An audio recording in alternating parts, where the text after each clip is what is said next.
اول شيء الحمد لله. آه، لا يوجد كلمات نوصف الحمد لله ان الفوز هذا لي انا خاص. اشكر الزملاء ديالي على القتاليه ديالهم، واشكر الجمهور العيناوي اللي حضر. وقبل المباراه جانا اتصال من الشيخ اننا اليوم عيد ميلاد الشيخ محمد بن زايد. افضل الله هديه يحفظه. افضل هديه له هي الفوز، الحمد لله الفوز له.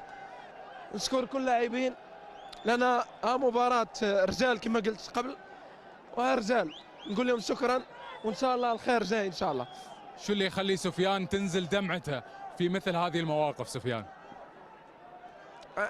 بزاف الحوايج، الحمد لله انني فريق العين اعطاني ثقه، ولا الجماهير المغربيه انني نحضر في هذه المباريات الكبيره.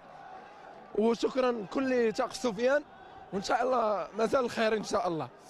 ننتظر منكم المزيد في قادم الادوار، الدور النصف النهائي الهلال او الاتحاد. انا ما ابغي اروح للمباراه الثانيه، ما ابغي اتكلم عن الاجواء، شو اللي دار بين الشوطين، خاصه ان قبلنا الهدف قبل نهايه الشوط نهايه الشوط سفيان. شو اللي دار؟ شو اللي تعازمتوا عليه وتعاهدتوا عليه كلاعبين؟ شوف تبى الصدق، فريق النصر فريق كبير بلاعبينه بكل شيء، فريق كبير فهمت يعني. عادي احنا كلاعبين كسبنا الشخصيه، واننا يد وحده اننا نقاتل لين اخر رمق.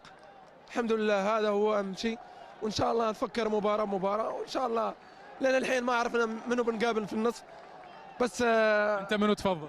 اي فريق، بس الكل فرق يعني نحترمهم، لا الاتحاد لا الهلال، فرق كبرى. بس اللي وصلنا له اليوم يعني والله الكلمات ما تطلع.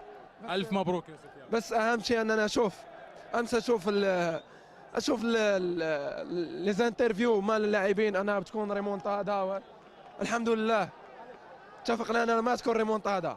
الزعيم اذا حضر ما في ريمونتادا. حمسكم هذا التعليق من رونالدو؟ حمسنا خالد.